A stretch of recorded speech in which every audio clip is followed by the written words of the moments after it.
What's up, everybody? Welcome back to the Section 214 podcast. I'm Hammer with my co-hosts JS and Ascent. It's nice to have all Hey, three of us back here for our special 214 episode.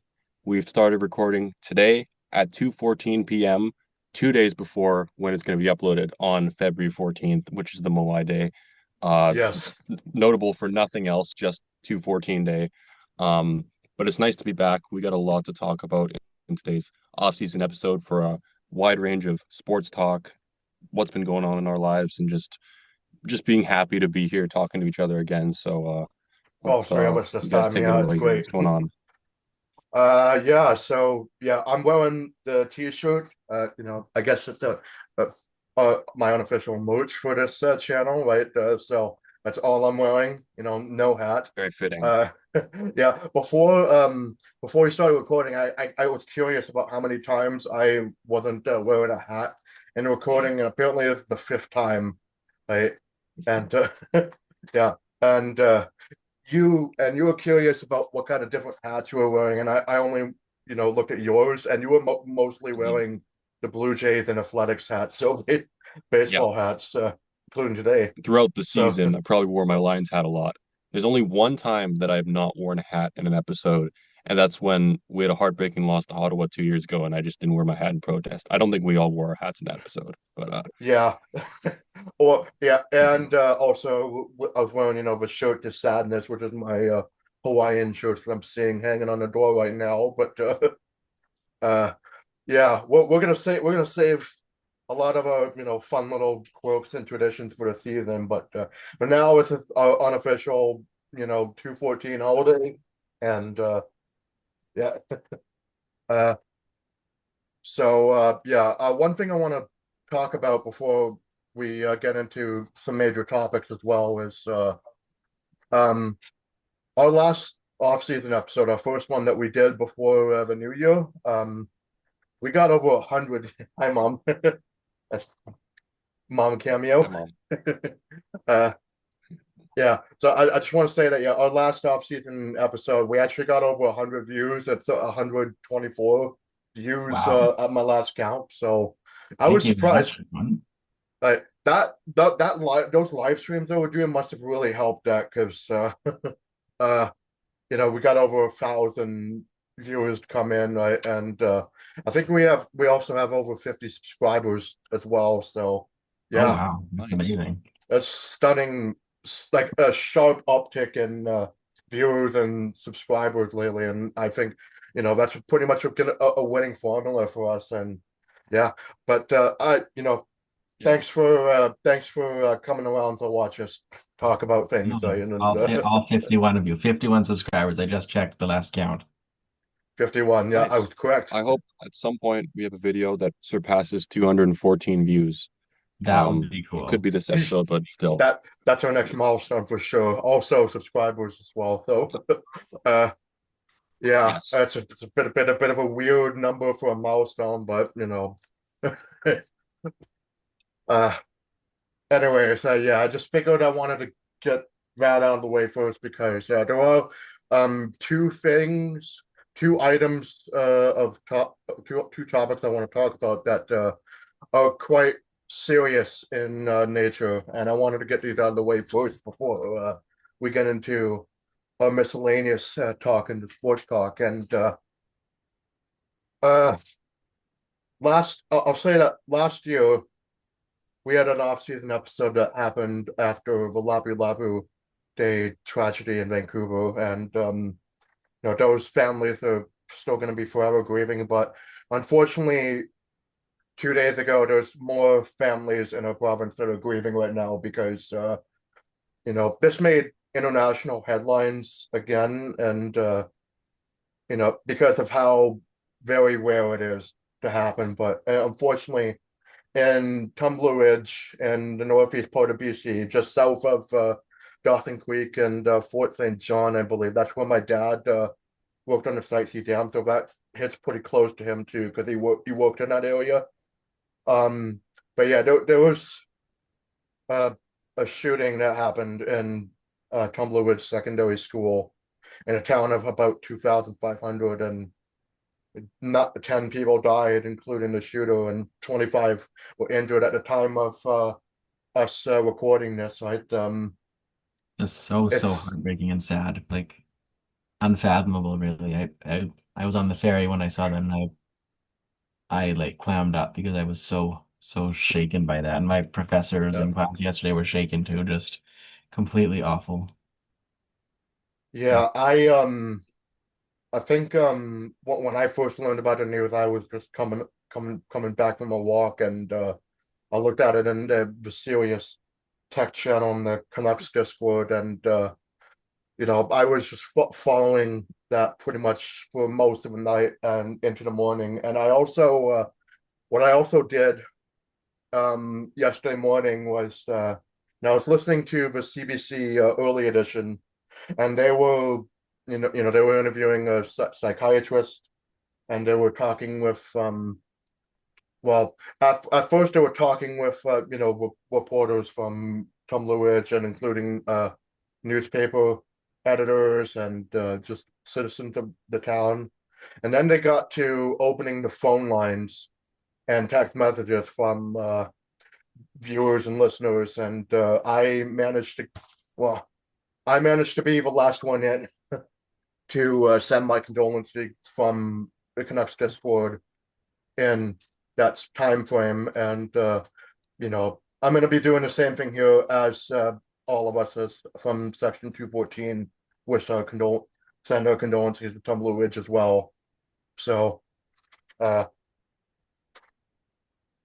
yeah, it's been pretty rough 2 days for us, and it's going to be rough for a while, right? Because, like I said, it's very rare that a shooting of this magnitude happens, and in fact, it's pretty much the second. It's the second deadliest Canadian mass shooting in history, behind Polytechnique, uh, a little over, I think, about 40 years ago, pretty soon. But yeah, it doesn't happen very often, but when it happens, it's just it's just always shocking to us, right? Because then it's not as normalized as it is in the U.S., right? No, Unfortunately, and I'm heartbroken. I send my condolences to all the families and everyone affected up there in Tumbler Ridge. I was listening yesterday morning to the CBC radio, actually. I didn't get a chance to hear you on there, but I was listening to interviews from some of the parents. There was a priest, students at the school. It was so heartbreaking. You can't even speak, and my heart goes out to all of them. It's just mm, just unreal to see something like that yeah, happen here, and especially like after Lapu Lapu last year. It's just like you hate to see it. You really do. and yeah, most and of the also children too were young kids. Like that's just I cannot imagine what parents are going through with that right now. I have the list of victims up here. Six? No, yes, six children. I just cannot imagine. yeah, and this also comes on the heels of and this isn't related, but I think generally it is related. But this also came on the heels of the fact that there have been high schools in my immediate area, especially in Coquitlam, and especially Centennial High School, which is a 10-minute drive down from my house. Uh, there's been threats of violence there too, and I said it in my radio appearance, and I'm going to say it here. Like, it's a very scary time to be a high schooler in this province right now, and I just hope that every high school student and staff in the province can be safe for as much as they can in this environment, Mhm. right? And yeah, it's just there's really uh, there's so many words I can say, but it's just the grief is just immeasurable to the community in Yeah, Tumbler Ridge, and all we could do is just hope that time heals as much wound as possible, and it's just but yeah, it's I agree. Being in high school 2 years ago, I couldn't imagine it being like I couldn't imagine fearing for my life there. amidst the threats and the actual violence that's gone on in this province over the last couple of weeks. So it's crazy. I hope they're able to take some safety measures. I know the province is taking this seriously, but right Yeah, now it's just sadness. So after the and grieving, they'll do their thing. we're taking this very seriously too. And I also want to also add that if you want to, if you, the viewers, want to help out Tumbler Ridge, the BC government does have a portal for, you can send your condolences through through the legislation, right? House of Legislation, and also the Canadian Red Cross. Uh, Hammer is gonna put like the link to the Canadian Red Cross in the description, and I also, yeah, and yeah, if you want to help out in any way, that's your avenues too. That's some of your avenues. And yeah. Okay, so that's the first item, serious item, and then the second one was that it's much more personal to me. Nobody died, but I did have about almost a month ago. This was on the 19th of January. I had a severe pain in the side of my hip. Like I could not get out of bed, and I had to have the ambulance come take me to the hospital to see what was wrong. And they couldn't, and thankfully there was nothing, there wasn't appendicitis for me or anything. It was just like a very bad, it must have been like a very bad muscle sprain, but I was like, I thought I was gonna die, right? It was, Mm. um, So scary. I'm glad you're We're okay. glad you survived. yeah, Yeah. It's funny because, well, obviously at first it wasn't funny when we heard about how the pain you felt. We were all worrying about you and thinking about just hoping that you were all right. But then later on when you told us it was a muscle strain, I'm like, oh, that's an injury that hockey players get. You can just recover from that. Yeah. So yeah, oh yeah, uh, and I'm gonna drop week the to joke. week, I'm gonna drop the joke on you that I've been waiting to show. But what if I was still out, I would have been out of the podcast week to week with an abdominal strain, and then you would have, That's and then yeah, and then I would have given the captaincy on to you briefly, right? Just yeah, we would have yeah, posted a graphic on our socials and on our on our community page saying Ascent is out week to week. We'll be taking week to over week the off-season with episode. an upper body injury. Yeah, Yep, upper body yeah, injury. yeah. No, we're glad. But We're glad you survived. yeah, it We was. Yeah, I managed to heal from it. It took a little bit after my hospital stay. Like I stayed there until midnight, right? mm, It was brutal, but I'm fine, and hopefully that doesn't happen again in the summer because that's when we're going to be mm, a lot more active, right? right. Because yeah, Yeah. I'm glad I'm fortunate that it happened, in the off season where there was a lot of time between these episodes. So yeah, I just It happened. I We were doing episodes every weekend. You probably would have had to miss one. Uh, yeah. but I'm glad you I, recovered in time for us to see each other at Douglas College the week Yes. after. Go to Spike Yeah. Shack. That was a good time. Well, we'll get into that more in detail and what we've been doing over the past month. But Mhm. yeah, there is so that's that. There's one more thing before we talk about just the miscellaneous stuff we've done over the past month. And this does affect us in terms of just collecting links and just talking about the game and stuff. But Discord, the platform I've been on since 2016, so for pretty much a decade now. Um, wow. Discord has done a very, very, very unpopular thing. They came out with age verification to use your ID for age verification. And immediately I thought, this is the domino effect from the UK and the Australian government, limiting social media access, right? I mean, this isn't a political podcast. This is about as close to political as we can get. But Mhm. um, AI, AI assisted verification is stupid. Mhm. And it's led to a lot of problems with Yep. in my class. We talked about this. I took a class on privacy law, and Yep. AI facial recognition has been used by controversial enforcement agencies across the border for Yeah, less you have to than really think about how to word that. for less Yeah. than above board things, shall we say. I won't go into more detail than that.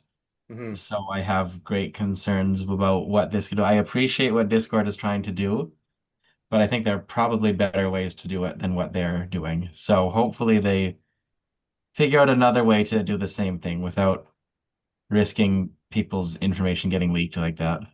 Yeah, and really, when I saw that, I thought of, well, it's gonna have, well, there's gonna be two things about this that I thought. Well, one is that well, Discord's probably gonna might completely renege on this decision because of I've seen so many anecdotes of just quitting Discord altogether, or you know, canceling a Nitro subscription. That's like the most direct way to like directly affect their wallets. Either renege on that completely, or it'll be very heavily modified. Like none of us will see it if we're already if we have a other means of identifying who we are as age of age majority, right? So, Yeah. um, yeah, yeah. It's being, well, it's like, and it's also blanket implemented across all countries too. So they're gonna Discord will be in hot water for countries that are like, well, wait a second, we we didn't agree to this. So just Mhm. um yeah, there's gonna Right. be, I didn't quite think of that. Very international issue. And there will yeah, be legal teams, I'm sure, Yes. which I'm not a lawyer, but there might be some teeth to some of them. We'll have to see what happens.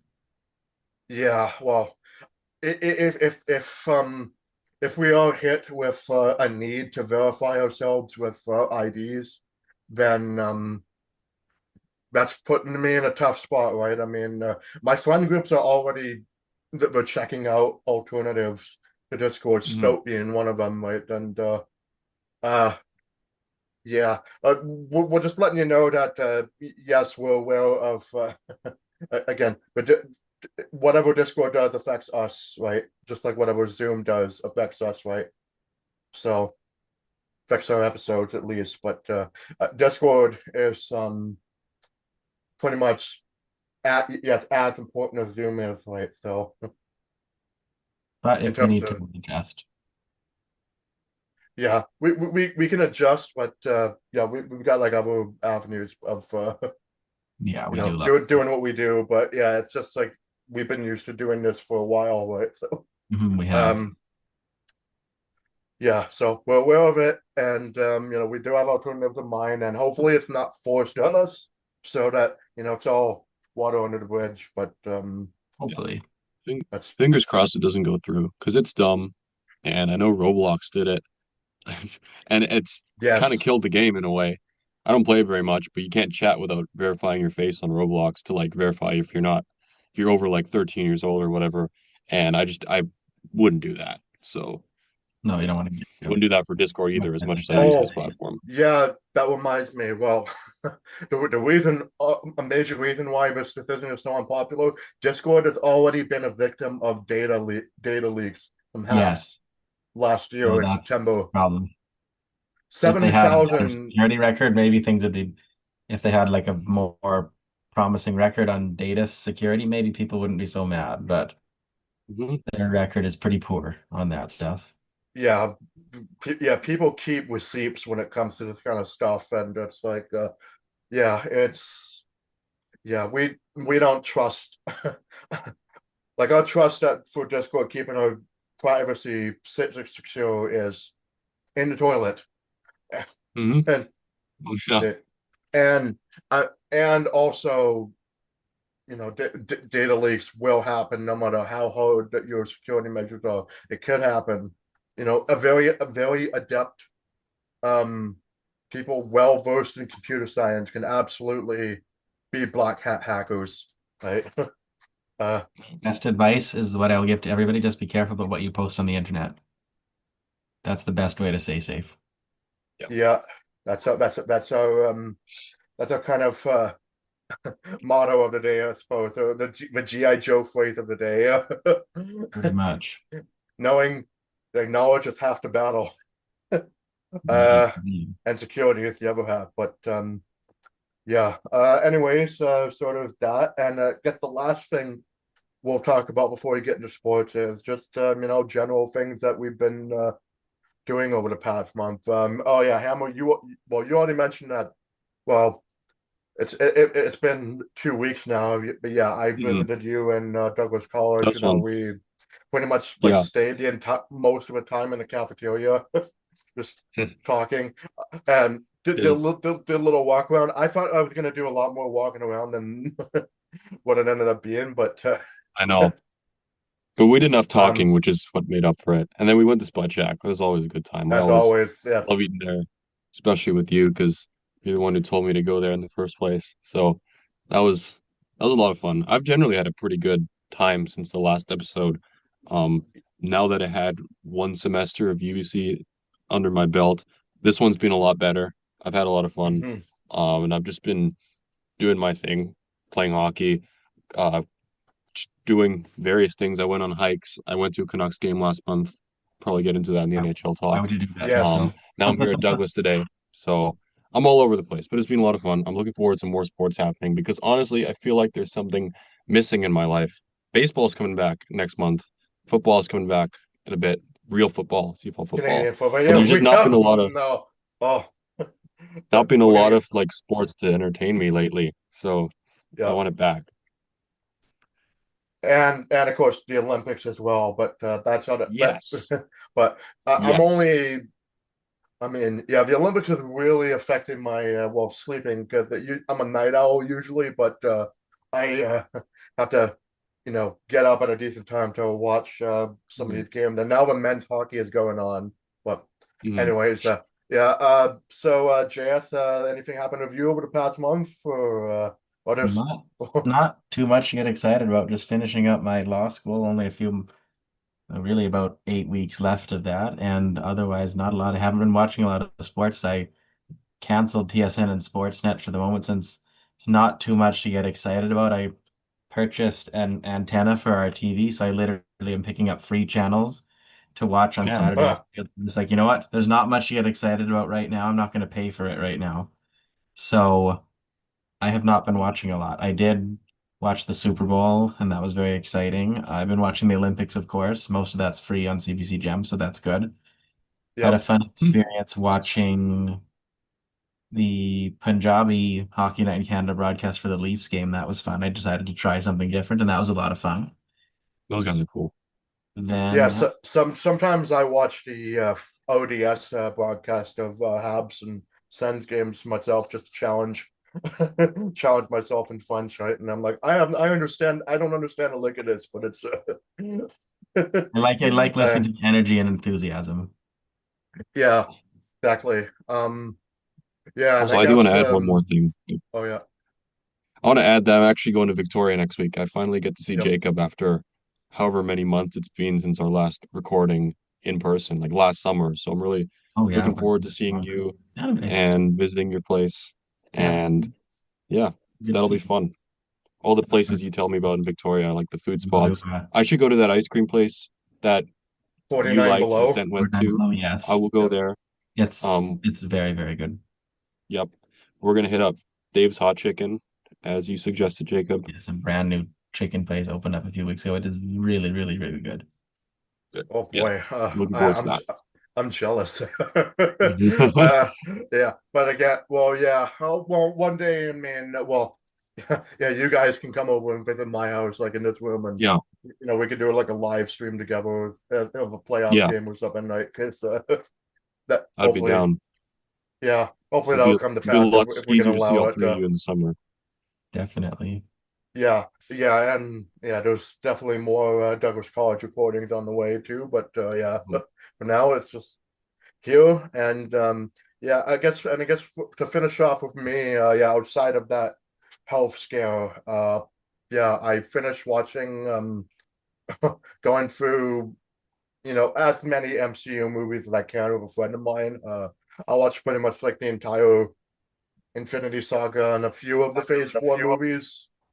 Um, yeah, so that was that was like about a year's worth of a journey to go through a lot of the MCU movies, and I'm all MCU tuckered out, and yeah, there's that, and yeah, I've been taking my walks and just It's a good way to chillaxing. spend time.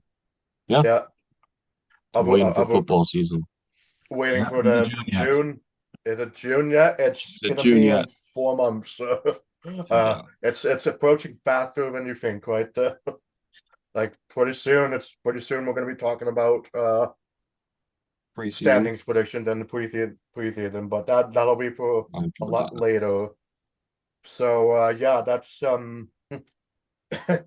lot of non-sports stuff is done and dusted. So now we can get into the sports. And yeah, we were talking about the Olympic stuff, and we'll talk about well, yeah, what just happened was that well, Canada beat the Czechs 5-0 in the men's tournament, and in a women's tournament, not as Won today as impressive. well.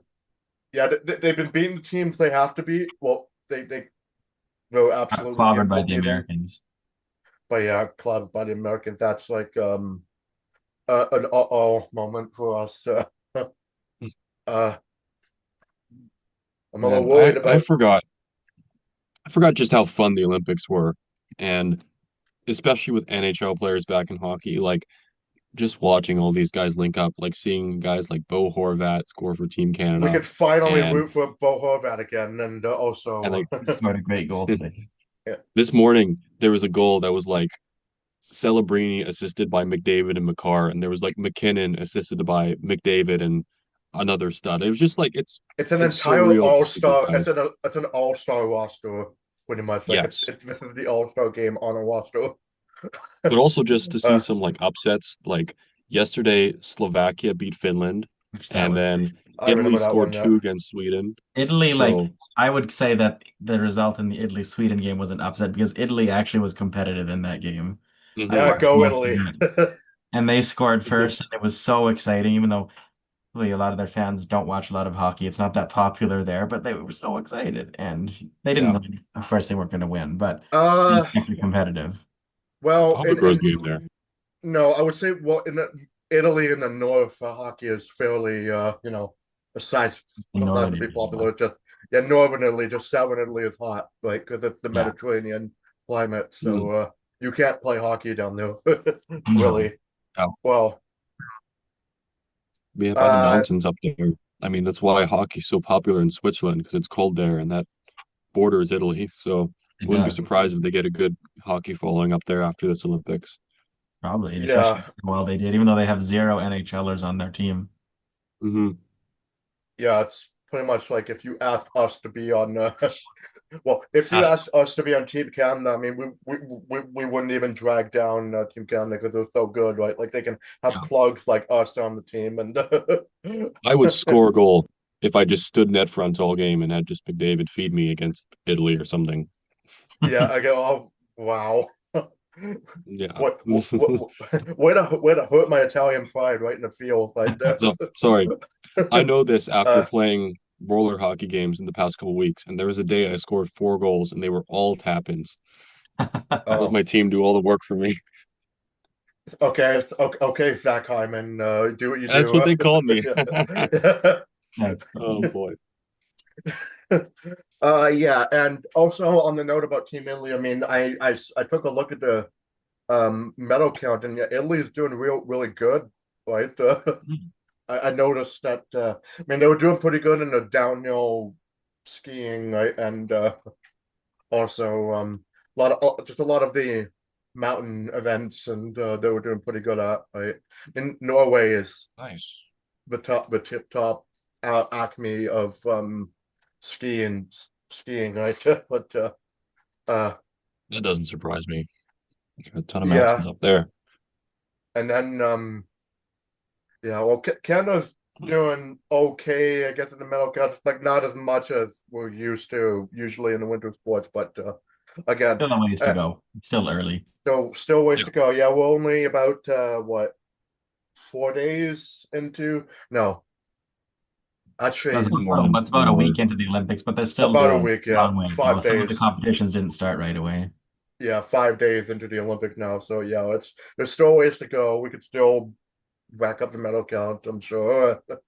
yeah. I Um, remember being younger and watching the Sochi Olympics in 2014, and Canada was consistently top three in medals. We were like battling between like the US and another country that was up there. So I hope we can reach those heights again. I know the I Olympic think it was Committee in Canada, China. they invest a lot of money in their athletes, so I Right. trust them. Yeah, and of course, like the magic of the 2010 Winter Olympics that I'll remember forever. And at being in high school, what I was going on was pretty sweet, right? And Oh yeah. yeah, I was also I'm bragging here, but I also was a part of a torch relay in the Paralympic Winter Oh, Games. I went down like oh, Robson Street. Yeah. That was very cool. nice. That's I wasn't cool. able I wasn't able to take the torch with me, but I do still have I think I still have the red gloves, the Olympic gloves and the Nice. jacket. But I'm probably That's too big for that jacket. So that's yeah, awesome.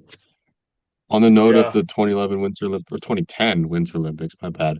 There will be no mascots that will ever be better than our mascots in the 2010 Olympics. yeah. Giga, Mochi, I Sumi, want to say was Quachi, one and of Muk them. Muk. Yeah. They're the best. I love them. Quachi, yeah, Sumi, They were Muk Muk, so yeah. so cool.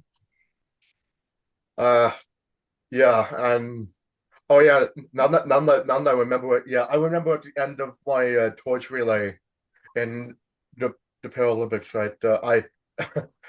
I think I lied to myself and saying no. That was actually the second time I've been on a radio show when I was talking about going on the CBC with Tumbler Ridge. The first time was for a European radio show. Right, it was at the end of my run, and I was interviewed for that, right, and they got like one guy translating, and I can't remember what the language was.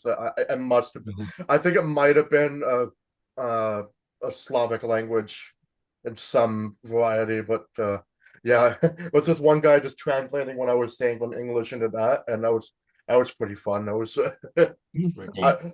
I think teenage me must have been doing just like what you were doing with Simba with the Canucks Twitter interview, right? It was I Yeah, was saying, yeah, this is very an much unreal that. experience. Just imagine teenage me, just imagine teenage me going like, yeah, this was an unreal experience. I mean, I could. it's like all that, right? And I'm just 15 years old, and I'm gonna remember this for the rest of my life. And Yeah.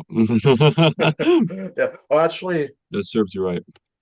actually, no, I was 14 when that happened. So yeah, I was just getting into high school. So yeah, You did not um, forget that. I'll never forget that for the rest of my life. Yeah, uh, yeah. So I think we covered a lot of the Olympic stuff, and yeah, of course, the men's tournament's just getting underway. So check back, next episode to see if we won gold. Right? Let's Hope hope so. I so. think we will. Fingers We will. crossed. Canada's gonna win gold in I hockey. can't. I think They so will. too. Yeah. So yeah, let's get out of Italy and into Santa Clara, California, the Super Bowl. And Can I tell you guys something embarrassing? My What? what? my Super Bowl pick was 49ers over Jaguars. Oof. That Oh God, yeah. that's the Mine, worst Not even prediction close. ever. Not mine, even close.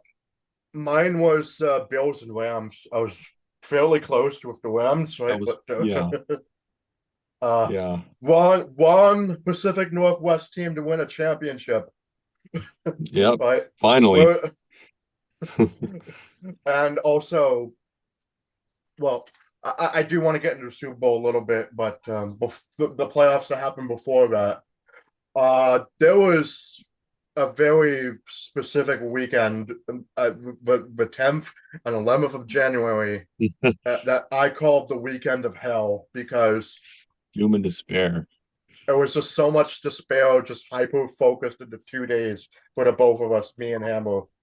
Yeah. And it was mostly football. Like, of course, it Yep. started out with yeah, I want to say it started out with yeah, the Packers choking a massive lead in the fourth quarter against Bears. I hated that a lot. And and you tell me that you were out and about. I think you were playing hockey at the time. Yeah. The Packers were up. I was I was on the bench and the Packers were up like 21-6 or something. Yeah, And then we when we were done playing, the score was in within like 3 points, and we watched the Bears win the game. Um, it was stunning. I'm sorry. yeah, and for that to happen just only 2 months after we saw BC choke in the Western Conference final, I was so distraught. And this also came after, well, the Suns lost to the Panthers, and I think, yeah, the Canucks got destroyed. But yeah, uh, that was the Saturday, and then the Sunday, yeah, I didn't watch the Eagles game because I knew they were going to lose that one, and they did. Right, they didn't even Mhm. score points in the second half, and I was like, that's been their issue for most of the season. They could not score points in a half, right? And then in the Chargers case, they just didn't score touchdowns whatsoever against the Yeah. Patriots. I uh, that This has been a rough Weekend of season for hell. the Chargers. Um, I want to say football games, they are won in the trenches. You can point to that during the Super Bowl because the Patriots O-line wasn't that great, but the Chargers in particular, they had the worst O-line in the league, and Herbert couldn't do anything. And we have two all-pro linemen, Joe Alt and Rashawn Slater. And Alt is so good at being an offensive tackle that it's just given me a whole new appreciation for offensive tackles. Both of them were gone for the Yep. year, and we couldn't do anything. So we were, as I would like to say, the best part of this Chargers season is that there's always next season. God. Good attitude to uh, have. how many times have Chargers fans been saying that for the past 50 plus years? Yeah, could say that for any one of the teams I follow. Yeah, at least if the Eagles, I mean, I'm not too mad about them losing to the 49ers, but just the way they were losing down the stretch, I kind of just expected it. I'm like, I can't be too mad because they won the Super Bowl last year, right? So, Yeah, right. So what right do I have to be just like hopping mad at them losing, right, when they've just won the Super Bowl? Teams would die to have a chance to play in that game, let alone have a chance to win one, right? I'm talking and about the Browns, the yeah, Lions, and Jaguars, right? some teams would die to make the playoffs, as sad as it is. Yep. Just have a good team, right? I do So want to say what a great Super Bowl. Well, for the first half, I was like, damn, it was lot of kicks, defensive. It was a defensive very battle in the defensive. first half. Yeah, And unlike and then this. baseball, when a pitcher's duel is fun, defensive battles are not as entertaining in football to me. Um, but yeah, in the second half, like that was really entertaining. And I thought we got a great game. And Seahawks, they were the best team in the NFL all year. Just them slaughtering They teams, and they had the toughest they path, toughest division, and they won. they Sam Darnold proved me wrong. I said all playoffs. I said, what? Wait and see. Sam Darnold is going to turn into a pumpkin like he did again for the Vikings last year. Just wait and see, and it never happened really. Well, I mean, he played his worst playoff game in the Super Bowl. The past Hmm. couple games he played great, right? Especially against oh my God, the 49ers, right? Hmm. And I thought, like, okay, good. The Niners are getting killed. Like, the Eagles probably would have gotten killed in that game too, right? Like, Yeah. Seattle just seemed like a team of destiny. Team of destiny. There were so many naysayers about them, and it's kind of fitting that they were the team to win the Super Bowl with so much uncertainty in the playoffs, considering the Chiefs are out. Right? Good. Yeah. I let them never be back again. But uh, Screw the Chiefs. yeah. So yeah, I I was a neutral observer of the Super Bowl, but I was rooting for the Patriots to win because I still have like lingering animosity towards the Seahawks for what they did to the Packers in 2014. Right? Hmm.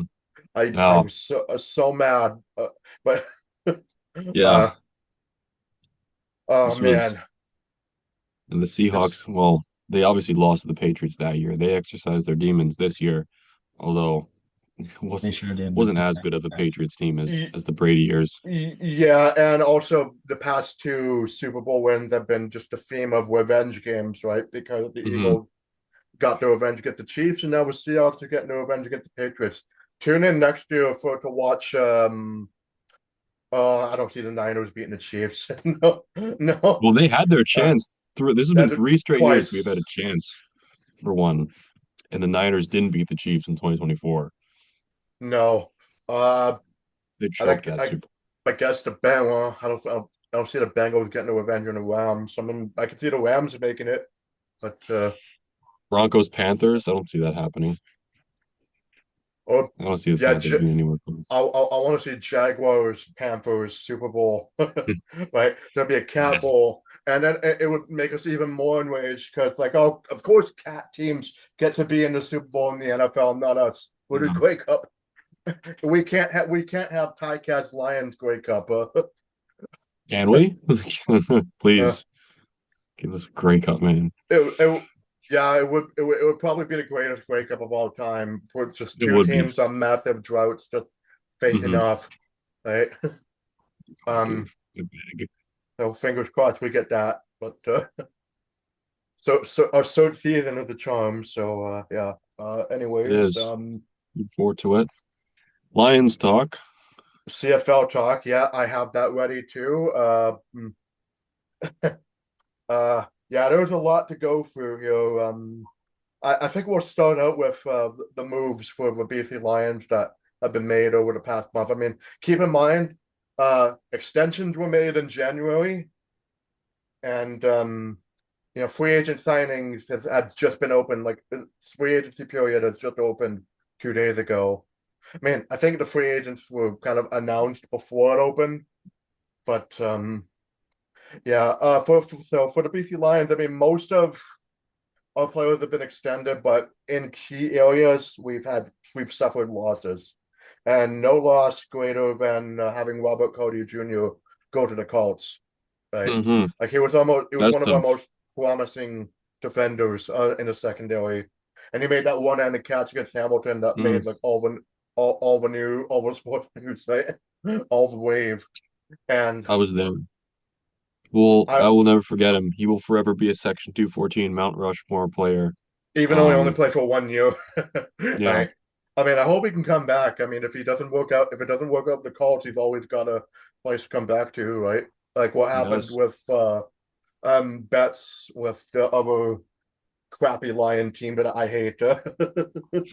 uh, and yeah, so it could happen. And also, yeah, Nathan Rourke came back. Anything can be Hmm. possible, right? So, but obviously, we want to wish best of luck to Carter. I mean, he's probably not Yeah, watching, but yeah, we don't hate the we Colts, so yeah, I No, I no. would wish him best I of don't. luck. Yeah, there's that. So that's a pretty big loss for a secondary. But I think with TJ Lee coming back as a veteran presence, which is I was surprised about. I thought he was going to be retiring, but nope, Hmm. he's still an active player, and I'm still looking at him on my 2015 poster up above me, and he's still active. Right, good We going. love TJ Lee. Oh yeah. And yeah, I'm looking at the One of them extension, you're and gonna say I'm not ready for, but keep going. I'm not ready for him to be rival. Yeah. So yeah, yeah. Most of our players have been pretty much either extended or re-signed, but yeah, there's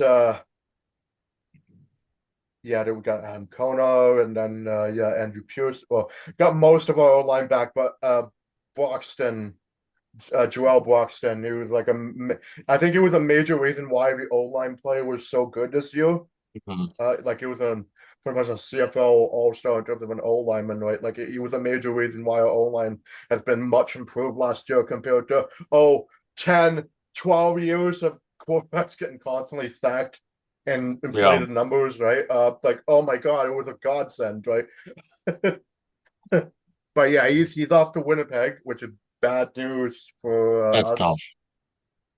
I will And spoil it later move, but Jake Ceresna, star defensive player for the Elks, also went to Winnipeg. So I don't like the the No. Bombers upgrading their O line, their D line. It's tough, and I think they're going to be a lot better next year. So I hate that. They're loading up after a disappointment this year. Yeah, losing before the Grey Cup. That's Well, like Hmm. like they crossed over, so like they didn't even make the division final. So like a real letdown for them.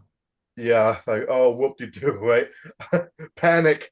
It's time to get better again. But yeah, I mean, I don't really feel bad. They've had so much success over the last decade. It's time to let somebody else take a turn. please. Well, Namely, actually, already. these guys.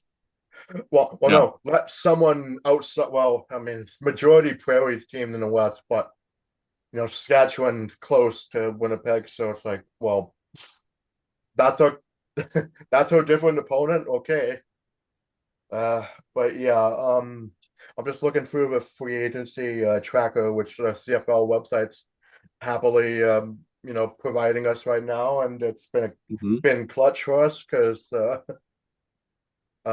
yeah, again, signed most of our players, and then yeah, we lost Broxton and then Carter, but the big law, I think, in terms of the defense, Carter losing Carter was big, but the offense, and also we've lost our main man, Aiden Eberhardt, he signed with Ottawa. I was crushed with that. Yep, That's tough. I hate it. I'm really sad. That's the saddest move of the offseason. I didn't want to lose him. yep. Um, And not just us, but the players are sad about it too. I noticed yeah, like on all of a lot of players are commenting on the Instagram posts of him leaving, and they're not happy. They're sad about him leaving. I'm talking. He was yeah. our rising star. I thought he could only go up with more opportunity, and sadly, he's going to get that opportunity for another team. So I'm going to hate For playing Ottawa, yeah. against him. Still going to keep Now, my eyes on him because I like him, but it's tough. yeah, We'll give him a nice now, round of applause when he comes back, and then hope he doesn't succeed in the game against us. Yeah. yeah. The guy's pretty good. Yeah, well, if he gets like three catches for 200 yards against us in the first game against us, it'd be like, A oh, touchdown. this is Yeah. this is what we've been dreading the whole time. Like Yeah. the moment we released him and he's gone to the red black, it's just This is yeah, not how we wanted the story to end. no, No. I was like, man, this guy's our next Brian Burnham, and well, no, that's the CFL. Maybe. we gotta look for someone else. Yeah. Man, like I said, we signed most of our receivers. Man, most of our Yeah. guys are staying put, but yeah, I we'll mean, just I will go out and say we still have the best receiving duo in the league in Justin McInnes and Keon Hatcher, can't answer. and Yep. also Stanley Berryhill out there as well. So, um, We'll do just fine. The good, really, really good teams need to have depth and be able to adapt. If you're fully yeah. reliant on one player, that generally doesn't seem to work unless you buy the championship like the LA Dodgers. But other than that, that kind of Mm-hmm. strategy Don't doesn't remind seem them. to work. Mm-hmm. So, Yeah. Can't do that in a league with a salary cap, which I'm no, telling you you, can't. MLB's got to implement one. So, like, No. the point being, in a way, losing a player or two is almost a good thing because it forces us to be flexible. And Mhm. you need that. Like the best teams are not always the teams that have all the shiny superstars. They're the teams that can adapt, that have depth, that end up winning, that survive when players are injured and stuff. So Yeah. Oh, I was gonna say, maybe speaking that's of me. Maybe that's me just coping, but hmm, that's what I think. yeah, I mean, what sport without a little bit of coping for us, right? uh, but yeah, I'm also looking at well, we started with the Lions, the major moves that have, we've lost key players, but we're still a decently good team. I mean, I hope we are. I'm looking at the other teams. I mean, Edmonton. Well, Edmonton, the big move they did was they committed to Cody Fajardo being their starter, right? He got Hmm. extended, and Trey Ford got shipped off to. I need to check again. I forgot, but thank God it's not Winnipeg. We were dreading him going to Winnipeg, and he didn't. Yeah, yeah. He's not showing up in the free agent tracker, so I'm gonna just I know I posted it in the chat. Yeah. He went to an Yeah, East team. yeah, he went to. Oh yeah, that's right. He went to the Hamilton Tiger Cats, and the tweet Hmm that came out about it said CFL report: Trey Ford is headed to the Hammer, and I made a joke about congrats to Trey Ford going to your house. We get So these jokes yeah, all the time. Happy birthday, Hammer and stuff. yeah, the Sens doing Hammonick's happy birthday tweet, and I had to tag you in Oh, that, right? that was Uh, funny. so yeah, yeah, Trey Ford is obviously just looking for another opportunity because wasn't really working out in Edmonton really because remember when the TSN was like trying to gaslight us and saying, oh, he's going to be the quarterback in the future for the Elks, and it just never panned out. And yeah, now he's off to the east where he's backing up Bo Levi Mitchell, and yeah. Successfully gaslit me. I thought he was going to be their quarterback. And then, well, maybe he needs a change of scenery to unlock that, but we'll see. hmm Yeah. Uh, yeah, Calgary, well, they signed most of their guys back. I mean, they've still got some free agents pending, including, Adam Bit. Well, I'm pretty sure Adam Bigelow's probably, if he's not retired by now, he's probably considering it. Yeah. He's pretty much a bench warmer, like, when it was on Calgary, right? Like he's, uh, yeah, nothing too big. Well, yeah, there's that, and then, yeah, Want to add, Saskatchewan. oh, Oh yeah, Saskatchewan Mario Alford, the kick returner, he signed with Hamilton as well. And hmm, yeah, Baldonado went to Hamilton. He was a defensive lineman. Like he um Bain. And I know there was like the one guy that was killing us. It wasn't Emilus on the riders. It was I think it was yeah, it was it might have been Keyshawn. Yeah, it was Keyshawn Johnson that was killing us in that Western Conference final. Right. Well, a lot of the receivers were killing us, but him in particular. And oh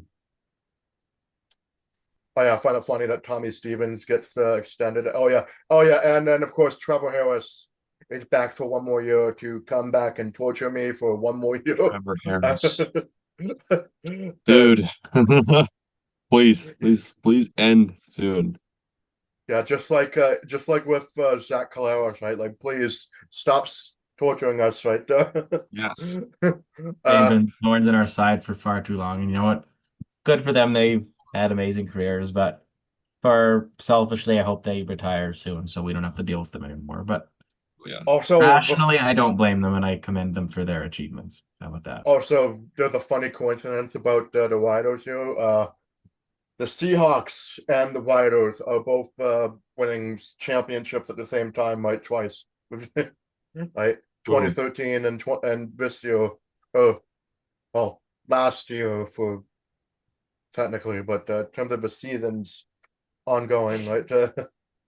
That's a little bit of a fun little fact there. Yeah. Now I'm looking at Winnipeg. Stanley Bryant extended, and yeah, they got Broxton from us too, and Yeah. Nick Dembski is back. Uh, This is an insane cope, but watching a team because Brady every year you're Oliveira. not going to win. The joy of being a sports fan, you can't really expect your team to win a championship every year, or else you're going to be disappointed. So in the future, I'm going to look back at a lot of great players that I watched for the Lions, and Aiden Eberhard is going to be one of them. And Yeah, I sad think that it we're was only losing on him. the. Yeah, it was only on the team actually the first 2 years of our podcast, right? Yeah, Yeah, so I remember in like one of our very first episodes, I named him as a breakout candidate, and each year he got better and became more of a meme to us. And and I then mean Masiva, and now he's gone, and it's just like now it's he's so gone. depressing. Sorry, Like who's I'm just thinking and tributing to him a lot, but he's a Mount Rushmore Section 214 player, and we do wish him all the best, except for when he plays against us. But I mean, that's yeah, one of the joys of just following a team and following different players is connections you make with them. So It was Yeah, fun. It was fun while it lasted. fun while it lasted. I mean, Oh, hopefully he comes back. Again, like I said before, if Nathan Rourke can come back, anything can happen. But yep. yeah, I just just what I was one of the best in Ottawa. And I was also looking through the Winnipeg list, and yeah, Buddy Aldo extended. So He just did. like Trevor Harris torturing us, like he tortured us all the time. I mean, he didn't play. Yeah, he. I don't think he played against us in the regular season last year, but it was still like we still feel him Yeah. entirely, even when he's not on the field. It's like a ghost just haunting us forever. Yeah, Winnipeg and then Hamilton. I'm looking through important. Yeah, I did say that Bo Levi Mitchell extended too, so yeah, he's going to be the number one out of yeah. Well, Trey Ford will be backing him up, so that'll be a pretty good contingency plan if he ever goes down injury. Yeah, O'Leary Orange. I remember. Hang on. There's. Let me see. Oh no, yeah, he's not on. I think he's been gone, but yeah, there was. I think it was Greg Bell that was. Actually, no. What's that receiver that was killing us in Hamilton? I'm DeAndre forgetting. Smith. Yeah, Smith. Hate I don't how see good he him. was this year. It's Yeah, us. I don't see him on the free agency tracker. So he must have gone down to the NFL like uh or maybe he's just kind of slipped through the cracks of the tracker. But yeah, boy, there's a lot of yeah, nobody signed with BC. Yeah, actually, in terms of signings, I mean, most of it's just been just extending guys, right? We extended the Argonauts. guys we need to extend. I mean, we still have a really good core intact. We kept Yep. the leading quarterback, receiver, rusher. So good to have that trio around. It's just the trenches and I'm a little worried about also But the I have coordinator. faith in the team and, not the defensive coach, the defensive coordinator, so who somehow still has a job. But other than that, I have faith in the organization to, build on what they did last year, which all things considered was good. Was a You know, successful season, I agree. just the way it ended really broke my little heart, but sitting back and thinking about it, a few months later, I'm pleased with how it went. Yeah, well, I mean, the first 2 years of our podcast, I mean, we're a playoff team, right? Like we haven't yet experienced missing the playoffs, and I hope that never happens, right? For We have like a long streak of playoff and maybe a Grey Cup appearance here and there, or a win, right? Uh, Yeah. yeah. So yeah, Toronto. I think the only real major news out of Toronto is that well, yeah, they're committing to Chad Kelly to be a starter over Nick Arbuckle, and that's I don't like I don't like that. We'll see how that goes. Good luck with that, Toronto. You look with that Toronto. Yep, yeah, that's a total bell move, really. I, My Maple I Leaf Sports and Entertainment kind of move, right? yeah, um, I'm not too convinced on their quarterback situation there. Although they did win a Grey Cup with Arbuckle, but yeah, they're gonna have to have a big bounce back season because they had a very bad record last year. yeah, well, I mean, they beat us once pretty badly, but yeah, overall they had a pretty bad season. But oh yeah, Ottawa. Well, yeah, Ottawa had a flurry of moves outside of the Everhart signing. Like they let go of Devontae Dedman, who got immediately signed by Montreal. Dustin Crum is also on Montreal. Uh, Um, yeah, Darius Pickett signed with Toronto, like he got released, and then Javon Santos Knox, who's a linebacker, signed with Winnipeg. Um, Michael Wakefield was extended, and then yeah, so and in terms of the quarterback situation, well now they're uh not sure. hang on. Throughout 2026. Well, the starting quarterback is probably going to be yeah. Well, they extended Drew Brown, so yeah, he's probably going to be the starter from here. So Crum is in a similar kind of way to well, he's definitely a lot better than Strebler in terms of actual quarterback play, right? But Hmm. yeah, I just remember the game he had against BC where yeah, I led that Crum back, and Come I back. we all saw it a mile. We all saw it a mile away No, coming, and was just crumbing. Uh, that was uh, irritating. yeah, but he's on Montreal now. But well, with Montreal, I mean, I think they're also committing to David Alexander being the starter. I mean, why not? I mean, he As was they should. undefeated up until that Grey Cup loss, right? In Hmm. the like Montreal had some serious plot armor that was annoying to a lot of the Red Blacks fans I talk with, like Montreal some weird up until that Grey Cup, right? And then Yeah. I'm going, how do you think we feel when it comes to Winnipeg? Right? Mhm. uh yeah, major plot armor, but hopefully that goes away. But yeah, anyways, yeah,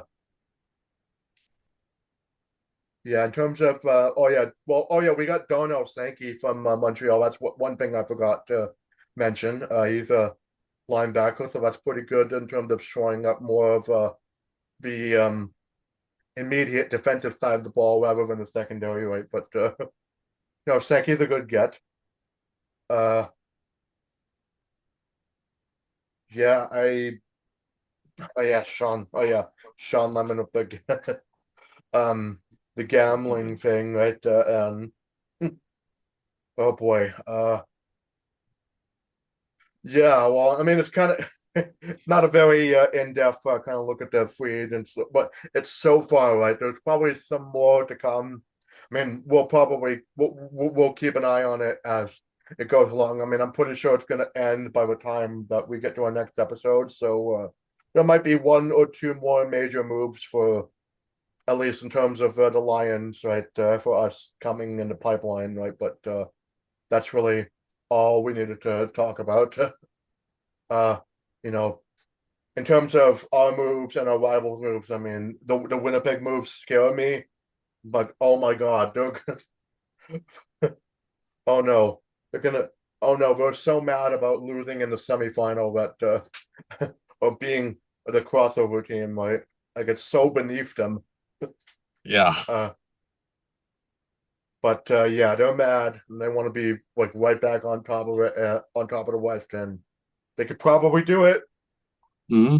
I hope Need not, it. but I won't count them uh, out again. Or no. we never So will. yeah, that's really for in terms of the offseason moves so far. That's it for us. But we got one more thing before we leave. Before we leave you, and that's going to be the schedule.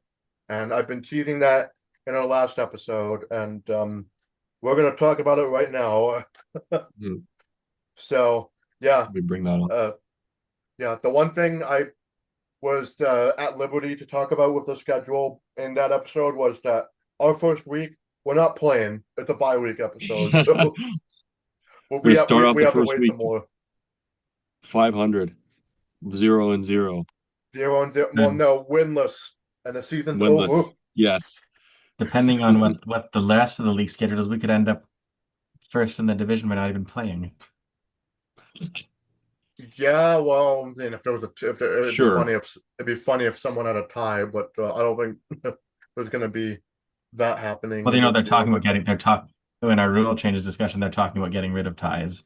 right, yeah, you wanted to rant about that too, right? Let's get this done, and then last but not least, I can go on my explosive rant at the end. Okay, sure, we'll save it for that. But yeah, so our first week is a bye week, and then when we come We back, should also not forget though the preseason game is in Langford, so that's yeah, exciting. preseason games in Langford. The first one being on May 23rd. So yeah, uh, and then the next one will be at Winnipeg, and then yeah. So our last off-season episode will be between the week of May 29th and June 13th. Well, actually, no, May 29th and yeah, the bye week, but yeah, so late May, early June. Right. So, anyways, yeah, so we start off our season. We're on the road against Saskatchewan. So immediately BC is thrown into like we got to get a revenge game Ah, right now. story to Right? hell. Oh boy. That's on June 13th on a Saturday at 4. And Uh, then we'll be at Hamilton uh the week after that. So week 3 will be at Hamilton June 19th. And that's so first 2 games of the season, those are gonna be like really tough games for us, right? That's on the road. And Especially on like a short week too in Hamilton for the second game. Cross country yeah, trip as well. That's gonna uh, be a bit yeah, tricky to do. it'll be tricky. And also our games against Hamilton are traditionally very tight and very down to the wire and nail biting, right? So You tend to involve if me screaming at the radio about something stupid we did to lose the game in the it, end. if we come out of the gate 2-0, I'll be extremely happy about that. And I'd be happy with 1-1, to be honest. 1-1 would be nice too. But yeah, if we're at 2-0, like hopefully we're gonna be at 2-0. So then when we come home, not to BC Place, but Kelowna, because that's gonna be our next 2, well, yeah, home games in touchdown Kelowna Like, let's in be the honest, really, it's the first 5 weeks of the season are basically sort of road games. Like Kelowna is nominally a home game that you've got the favorable crowd, but they don't have the familiar environment of being near their families, being in the also it's gonna be festival really hot. value. So like it's sort of Yeah, like a hybrid. Like the first real true home game isn't until week 8. July 25th, yeah. But yeah, you were saying like it's not a traditional home game, but also they're going to be playing in like a 35 plus degree heat in I Kelowna as didn't think well. about So that. Yeah, like playing yeah, 4 o'clock on June 27th and July 4th. That's like right near the summer solstice. That's going to be miserably hot.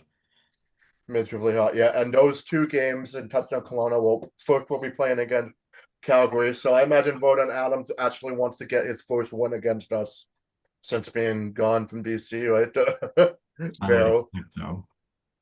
Hopefully that doesn't happen. And then yeah, and now we got Edmonton in week 5.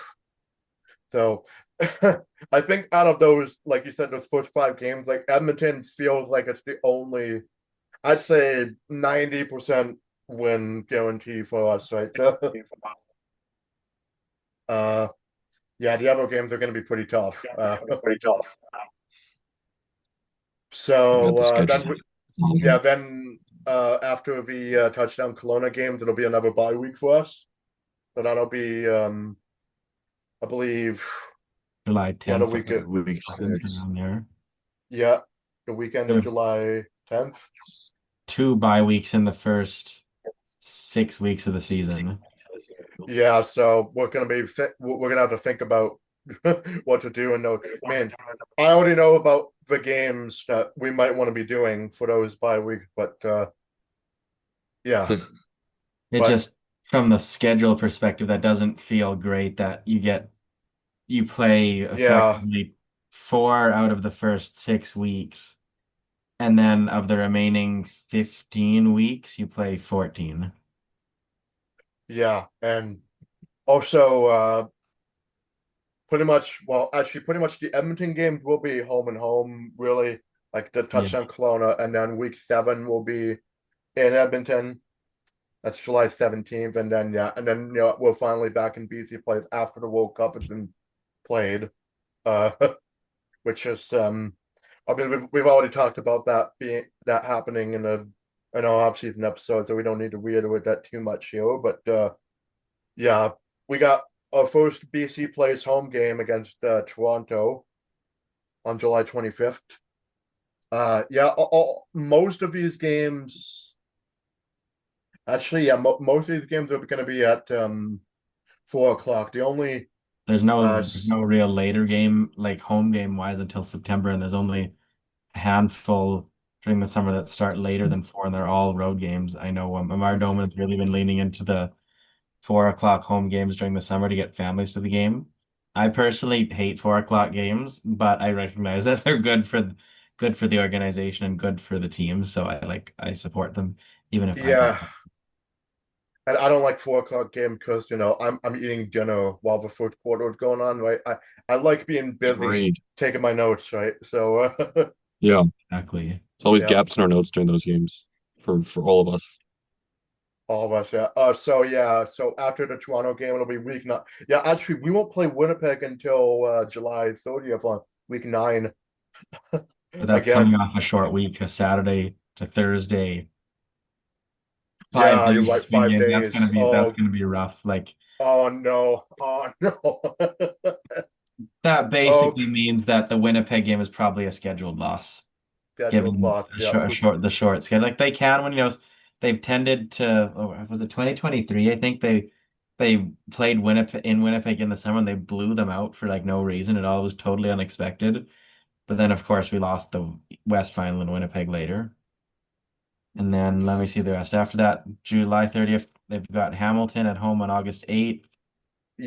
Then Oh, yeah. another short trip to Calgary 5 days later. So basically, there's two consecutive sets of short turnarounds. Short days, right? Yeah. Kind of wacky, and is gonna make like that's not really great. That's a yeah. The first half of our schedule is quite hellish outside of the bye weeks, right? It's Well, not as yeah. bad as the Whitecaps, though. That's for sure. Oh, I'm not aware of that. What Well, are they? they have so many road games because of the World Cup. So like Oh, we're a wow. little Well, better off, but like point being, it's still. not good. Like after after the August Whitecaps 13th, have like 3 months of road games. yeah, Wow, I really? know this. I know this because I have a season ticket now, and like a bunch of home games. There's a home game pretty much every week in like March and April, and then they just play no home games until like August. Wow, So yeah, that's it's really MLS schedule has been really messed up by the World Cup. Um, yeah. And our schedule was messed up by the World Cup too, pretty much, right? yeah, Because yeah, yeah, but I'm and worried these about game that team. and these games are way more magnified too, right? Like these yes. Yeah. CFL games are more magnified, right? Well, And I'm glad they got Kelowna. Yeah, so Kelowna's yeah, gonna be good. I kind of wish they'd done like one in Kelowna, one in Kamloops, but just to kind of Hmm. set them up. But maybe in future years they do that. And I also just want to say, commending Amar Doman for setting up the bus trips from Vancouver to Kelowna for fans wanting right. to go to those games. He's having them leave from Scott Road SkyTrain and then go to Kelowna and then come back after the game. It's I, great. I I would love that. I would love to do that actually. Well, I imagine those buses must be wheelchair accessible, so that might But be like something if I'm I had looking the into. time to go, I would probably go to that because that is great. Like driving to Kelowna and back over a weekend is a lot, but if you can have a nice bus ride, like it's really really good. And I hope whenever they have games, like they do that from Kelowna and Kamloops and Victoria for games in Vancouver, but I hope whenever they have games elsewhere, they keep doing that. It's vital, especially for folks who can't afford to drive out, right? Who don't have all the gas money for that, right? I looked into it because I was curious. It's $100 round trip, and that's a lot cheaper than gas would be. Yeah, gas, and also, you don't have to do a hotel stay either, right? Well, Yeah, you can just go to and back pretty home, no much. problem. No problem. So yeah, anyways, so yeah, the first half of our season pretty brutal in terms of time constraints and bye weeks, and also not even playing at BC Place until late July. So yeah, it's going to be a bit of an adjustment period for us in the first half, but second half of the schedule is more of like more of a back to normal kind of thing because after the Hamilton game on August 8th, it'll be yeah, well, yeah, Thursday, August 13th against Calgary on the road, and then we'll be at home. Oh no, we'll have another. Actually, no, yeah, The bye 11, yeah, week isn't the until 16th, late yeah, September, but I'm looking at about Saskatchewan August 23rd at home, and then they have that traditional late August to September stretch where we mostly play games against the East. Because Yeah, we've got and once you go from August 23rd against Saskatchewan until October 17th, so basically between week 12 and week 20, they only have one game against the West. So like if they're struggling against divisional opponents and they need to pick up some ground in the crossover race, they've got two against Montreal, two against Ottawa, and one against Toronto, all in that stretch. on that stretch, and also That can be valuable. and it's also a balance of road and home games as well, right? So It is, yeah. uh yeah. Well, and also I'm starting to see a couple I'm seeing a couple of Sundays in there as well, right? Because yeah, that week 12 against Saskatchewan is on a Sunday, and then got another Sunday against Ottawa, week 13, August 30th. Yeah. And The Sunday games stop at the end of August. yeah, 14th will be against Montreal on the 4th. So no birthday games for either me or Oh, Hammer or probably you, either JF, because Nope, not for any of no, us. not this year, not this time. Nope. Uh yeah. So the birthday game will be adjacent to for me will be the Montreal game, like it was actually I think it was last year we had that Montreal win that was on my birthday and uh yeah, so there's that, and then week oh yeah, week 15 will be back at home against Montreal on the 12th, and then the bye week on the 16th, and then from the rest of it will be September 25th at home against Saskatchewan for week 17 at 7:30. Week 18 against Toronto, October 3rd, Saturday at the 12 p.m. So we had one of those road Toronto games early on last year, right? That was the one where I was at the anime convention. I couldn't watch that, so I'm glad oh that yeah. that game is going to be later on in the season. So there's going to be no anime conventions in the fall. I guarantee it. No, but yeah. So there's that, and then on the 19th it'll be against Ottawa at home on week 19, October 9th. It'll be against Ottawa at 7. And then we finish off our last two games of the season will be against Western opponents. So Calgary, week 20, October 17th at 4 on the road. And then we finally, a final home game will be against Winnipeg, October 23rd on a Friday. So yeah, that's definitely a very unique schedule for us, I would say. Like the Kelowna factor alone will be interesting to see how that plays out and how it'll play out by the end of the season, right? And and like you said, the it's pretty much front loaded with a lot of West teams in the first half of the season, and then the last half will be a bunch of Eastern opponents and a balanced home and away as well. So yeah, there's a lot of dynamics that play with this kind of a schedule, and I'm excited for it. uh, you know, if you want to be a Grey Cup contender, you have to like deal with these, the challenges that come your way in Yeah. terms of scheduling and just locations and just the road and yeah, Yeah. there's A lot of adversity this year. a lot of adversity. But if there's anything that we're we know as Lions fans, we go through adversity, and a lot of the times that they're pretty good. They're pretty good out of it, right? And Last year, no, the adversity was losing a lot of games. And now, losing so much in the first half of the season, and then we went on yeah, a hot streak at the end, right? I don't want us to go through that again. I want it to be like as smooth sailing as we can, right? No inconsistency, right? Only like a loss here and there, like what Saskatchewan had last year, right? I want that kind of a season, right? But oh yeah, yeah, it's gonna be again pretty tough scheduling, but I have faith that we can come out in a decent position after all is said and done. So Yeah, so as promised, JS had this rant about the rule changes, more of it. uh, It's I've, calmed down a bit since I first read about them, but I will say something interesting that was I was just playing around with Copilot AI, and I was just telling it what the rule changes were. I didn't offer any opinion as to the rule changes. I just said, starting in 2026, they're going to do this. Starting in 2027, they're going to do that. And Copilot AI picked up without any prompt that it feels like they're trying to Americanize the game. I didn't even tell it oh that. my Aha. God. It just picked up AI on is that. just like us. Whoops. I hope it Even doesn't. AI, even AI smells the dung. Yep. The dung that's Yes. coming from the commissioner, right? Like, And I just uh, have to agree with that.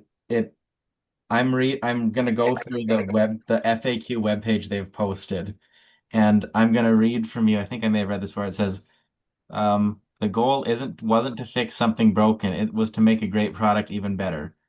Like, What? this is a family podcast, so I'll say WTF. Like, Yeah. something isn't what the broken, you don't fix fridge? it. You don't fix it. What? And Mm.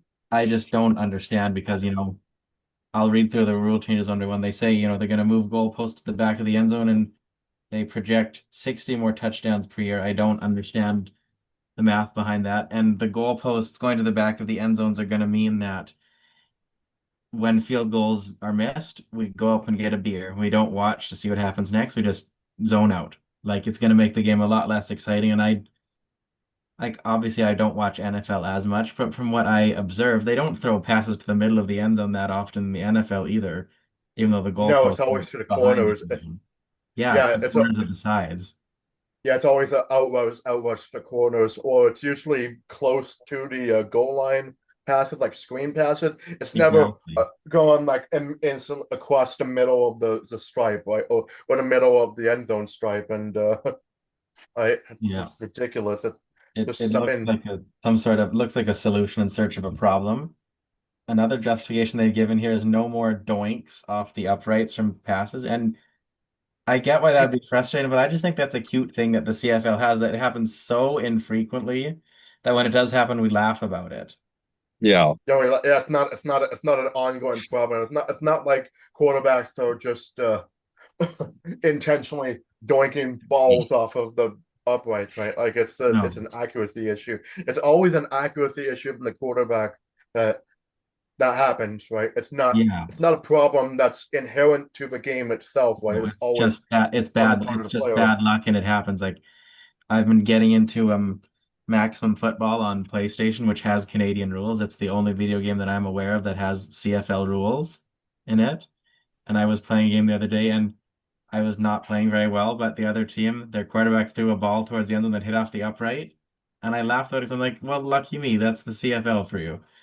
And I I love think how that happened in a video game. it was so hilarious. And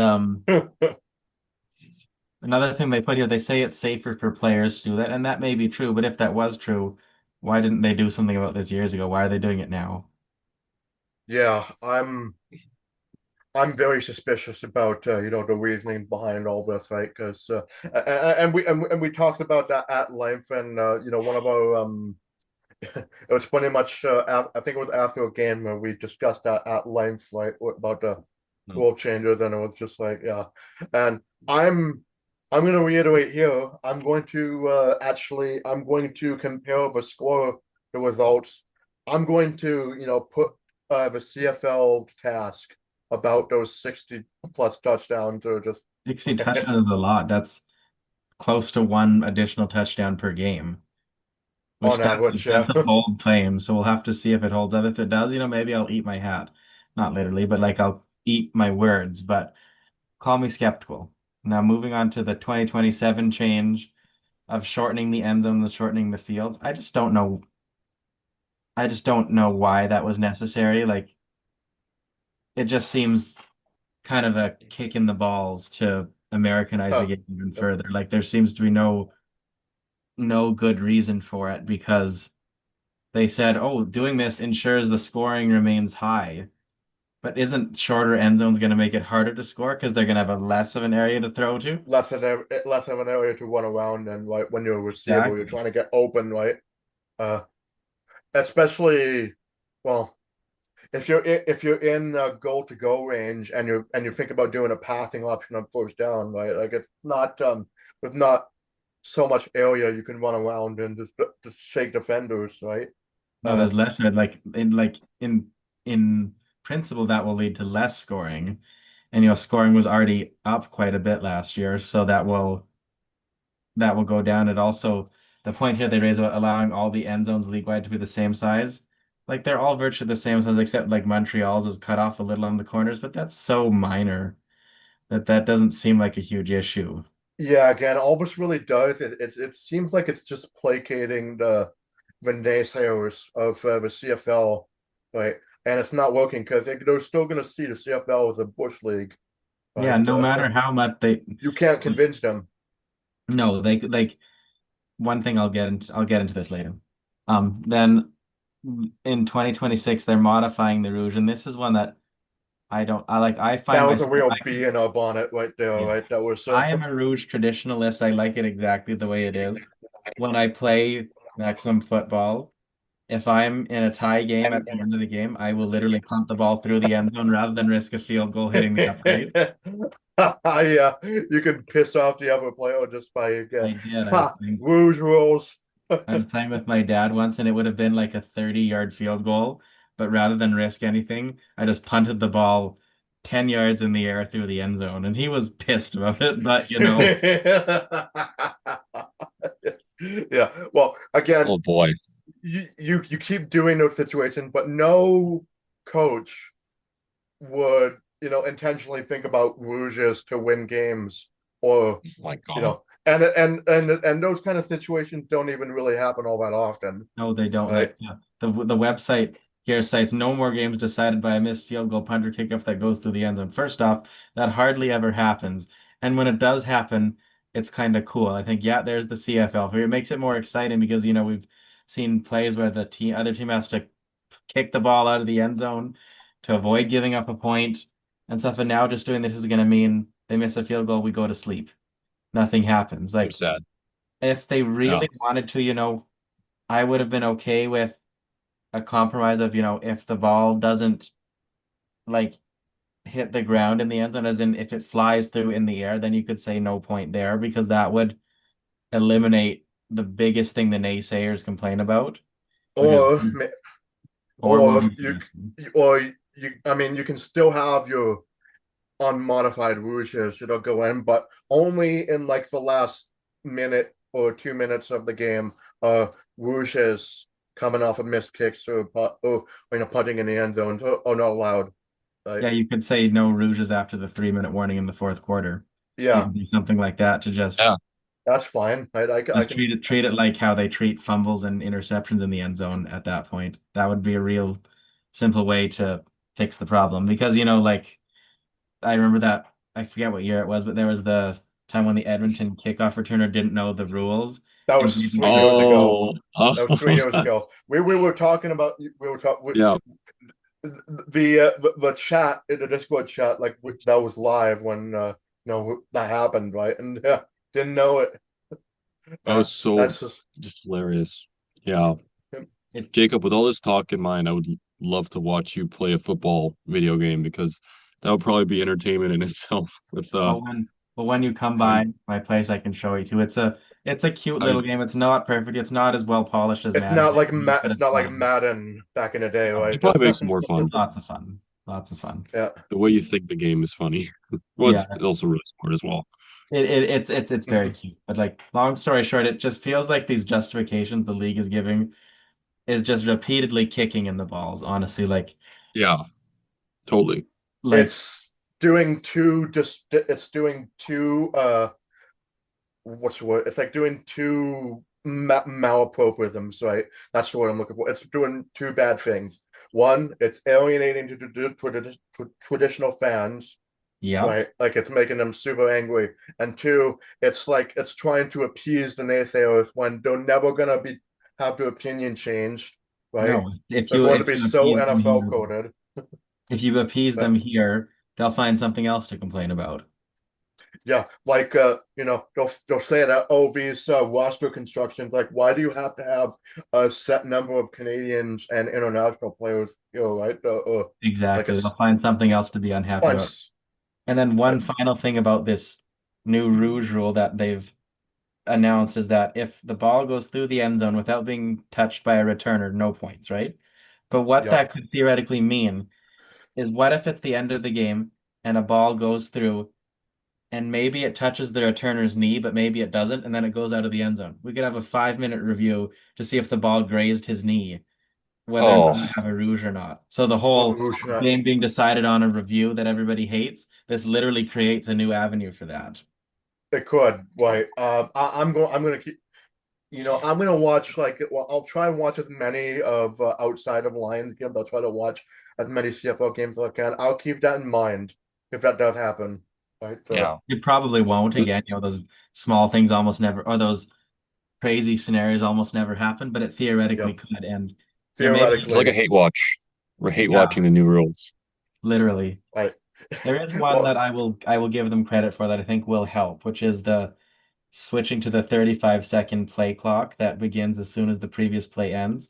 Initially, I was really skeptical of this because that would also mean switching to 35 seconds inside of 3 minutes. But in the reporting that's come out since then, they've said that this rule of 35 seconds would only stay in effect outside of 3 minutes.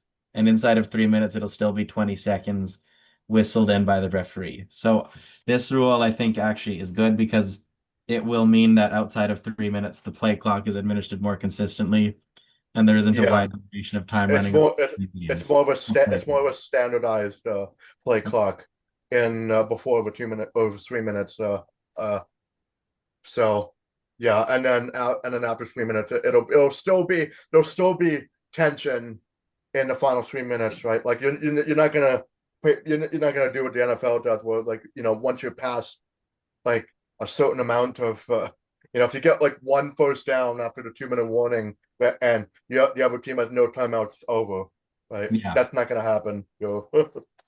I So like hope. that I think is a positive change, but overall, I think we've talked about this before. It feels like these are trying to Americanize the game, and I hate using slippery slope arguments, but I worry that this is where we're headed because, Stuart Johnson's initial answer, will you guarantee the league will not go to four downs? He waffled on that. He later said, I guarantee it, but the first time he waffled kind of broke the trust from me right there. And Yeah. Yeah, a like little what's he iffy gonna on come that. at? Yeah, What's he gonna come at next? Is he gonna try and bring a fair catch in, or is he gonna try and get rid of challenging pass interference or something like that? Things that worked really well. Now I sound yeah, like a conspiracy or theorist, but yeah, I worry about where we're gonna go from here. and absolute like red line. If this is crossed, we're retiring our podcast. Is they go to four downs, right? Yeah. Yeah. uh, like That'll be the like end of the like podcast and the end of the league. end of like us watching the CFL, and it's like well, rest in peace CFL 1878 or something, the 2020 Sony or whatever, which Literally. There's a uh reason why I like that PlayStation game so much is because it is preserving the CFL rules as they the have been old for years and years, and it hasn't been released again in many years. So the traditional CFL, true CFL football is still preserved there, but I worry about where this is going. Like, are they going to fully eliminate the Rouge next? I could very well see that happening. When the new rule changes are going to make it happen less often, and then if that scenario where it grazes his knee and they have to review it for 10 minutes, if that does indeed happen, you know what the solution they'll probably propose for that is? Just get rid of the Rouge altogether. Of yeah, course. that's oh man, that yeah, if that happened, it's be like they kind of it's kind of a built-in kind of thing with like, okay, if this happened, then we're gonna do psyops, right? We're gonna do psyops through TSN. We're gonna say get rid of that rouge entirely, right? It creates the perfect excuse, and Yeah, I worry about that. I really like your suggestion, Ascent, of just saying inside of the last 3 minutes of the game, no Rouge. That would be fine. Mm. If there's yeah, nothing worried about I it, would that would be fine. I would rather like if you're gonna modify the rouge, I would rather it be like that, if you're gonna modify the rouge, I would rather it be like that rather than this skullduggery that's going on. That like there's so much gray area of what a rouge is, Yeah, and like you know, I don't think they've thought about it fully either because the website says a single point will be awarded when a returner can't take a punt, field goal, or kickoff out of the end zone. Well, what does that mean? Does it mean he needed to not have an opportunity to catch it? Does it mean he like there's going to be referee judgment involved there, and that's the last thing you want when it comes to scoring. there's so much vagueness in this. It's like it's gonna be confusing to the average football fan, right? That you know, It will be. Yep. and we're I Will be. mean we're like as dialed into the game as much as possible, right? And even more like, okay, this is gonna be confusing. This is gonna if it's again if it involves a ref, like how much with how much poop gets flung at the ref in terms of their calls, right? Like it's like what We don't want that either. you're just inviting more abuse and more just it's too vague. It's It, not it what I want leads to to. like could be the NHL's debacle around goalie interference. Nobody really knows what it is. This could very well happen with that because like maybe they're gonna have a new rule. Was it kind of like uncatchable, unreturnable? Are they gonna have something like that? Like who knows what this could lead to? Well, at least in terms of uncatchable balls, I mean, uncatchable is a little easier to guesstimate because it's usually like if the ball is like I don't know, like this high above you when you're trying to catch it, or this watch it, Yeah, or it's like two arm lengths above me, right? They're trying to catch a ball, right? true. um, But yeah, long story short, I am fearful of where this is going to go moving forward. But we will see how it goes. Yeah, I if anything, I mean, yes, we're going to be hate watching about the rule changes, but we're also going to.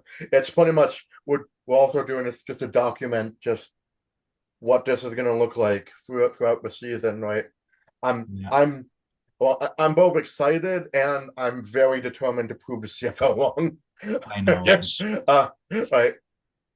They Uh, they think this is going to lead to more aggressive play calling. I think it's just going to lead to more punts. Moving the goalposts Mm. back 15 yards, that's just or going to lead. They're going to more go for tepid it play sometimes, but calling, coaches yes. are conservative. They'll punt most of the time, and this is going to make the game more boring. More And the tepid whole play thing about calling, yeah. and the whole thing about the goalposts blocking the TV view, that's just stupid. There's so many TV cameras. It doesn't. Doesn't at all. Doesn't I block the have, fans either. I've I sat have behind the never goal once before. thought it was an issue. I've watched lots of games. I've never once thought of it an issue. I think that's a TS. That was a TSN complaint, probably from inside. Just Yeah. yeah, It feels like a lot of these, maybe TSN wasn't. I have to think TSN was probably involved, given that definitely. TSN's coverage of the rule changes has been almost universally positive, whereas a lot of the more independent media has been much more mixed. So, Yeah. Although, yeah, the independent media and also the first and now guys, like when we went to, like they had plenty to say about the rule changes. Like, no, Bob Marjanovic, like I, he definitely had a lot to say about it, and he was on our level, right? Like he didn't like it, I, right? And he's an employee of the Lion too, right? So that's huge. And of course, well, I guess famously, Nathan Rourke was like the most outspoken critic about the rule changes, right? And he had that talk with well, the commissioner especially the way too. they were implemented with, it seems, no consultation with players or fans. It Oh, appears just a university few, programs. yeah, Uh, literally. It feels like just a few suits in Toronto, the owners, the commissioner. I don't know for sure, but I would speculate, TSN was involved. Just, suits in Toronto making a decision like this. And you can't do that. Like when MLB wanted to make changes, they trialed it in the minor leagues first. This, yes, Hmm. yeah, when this just FIFA brought in skips all VAR, that they did the same entirely. thing. Yeah, this just skipped all of that. And Like, yeah, yeah, oh yeah, the CFL is basically doing what Discord is doing to all its users, right? Like a Ah, blanket. yeah, Right? literally. That's what's been like thinking in my head, like, oh, what does this remind me of? Oh yeah, Discord doing this after mistakes, right? And were made. Right? Oh, there's a nice little tidy bow on that. Yeah. Like from a past topic, but yeah. Yeah, like Uh, you don't do this without consulting the stakeholders. And if the stakeholders have you do a thorough consultation, then honestly you would probably need to take a full season of consulting to come up with recommendations like this. You do CFL that, just announced this. yeah, it was and they announced it, was it like in the middle of the season on like a Thursday at on a 10 in the Mon no, it was morning? on a Tuesday. No, it was on a Tuesday. I remember this Mhm. because, like, we, we I was watching it, and not many people are watching it because they're probably at work or at Hmm. school or they're busy. I Like was I in was class. like they were trying to keep this as under the radar as possible, but it didn't work because the fans reacted with such backlash, right? And Yeah. it resulted in a war between the fans and TSN media members, especially Yeah. uh shoot, I'm blanking on the guy's name. Like And Tudor, he's been really no, pro. no, not Yeah. Glenn Sudo. No, no, no. Hang on. I also will say that the way that these changes are written, like this web page, it would I don't know obviously, but it would not surprise me if this was written by Chat GPT. Seriously, it kind of looks like it was written Huh. by Chat GPT. That's AI. awful. I don't know, obviously, so don't take this as any statement of fact. I'm just saying it looks like it was. Yeah. Yikes. Hmm. Uh, Luke Wilson. That's right. He Yeah, was. well, Oh, why yeah, are we taking him seriously? He's been in the NFL his entire career. Why are we taking his view seriously? yeah. Like he's been the most like negative about the CFL. And I'm going, well, yeah. I mean, you played in the NFL. I mean, you obviously not going to like the intricacies of the CFL game too much, right? Like you're just Exactly. that like he was that war the most with other CFL fans I noticed, right? And uh, yeah, and it was so weird. It was so jarring, right? Here we are, we're having like these beloved TSM media figures one day, and then the next day they're all like not universally positive about these world changes, and then they like my opinion of them have gone like down the toilet, right? There's a And really funny meme somebody posted. You know that meme of the North Korean news anchor? right. Oh yeah, that well, I know that because I remember the Orioles were cutting Kevin Brown out of their commentary, right? And of Huh. course, Orioles fans were making memes. Well, he came back, right? And then Hmm. Orioles fans were making the North Korea state broadcast meme about that, right? So it was, it Somebody made that was about the CFL on TSN panel, and that made me smile because they usually they're reasonably thoughtful and critical of the CFL, which they should be, right? But this, like the coverage was yes, dear weirdly Lincoln kind of thing. 100%, not And 100% positive, and also with the changes were, like you said, to a fast track. They feel like they were fast tracked, right? There was no there real was no warning they were consultation even ever. doing this. Yeah, Like the most warning we got was there was a couple of leaks a day or two before the the press review time, conference but by Stuart Johnson. Yeah, there was no indication they were thinking about this, no planning, nothing. Just the content of the rule changes was bad enough, but the way that they they handled it. process was like terrible, terrible, terrible. The process and also like the optics of them holding that press conference on a Tuesday in the afternoon when you think that nobody's going to be watching. Oops, no, all no, we were watching and we're mad. Yeah.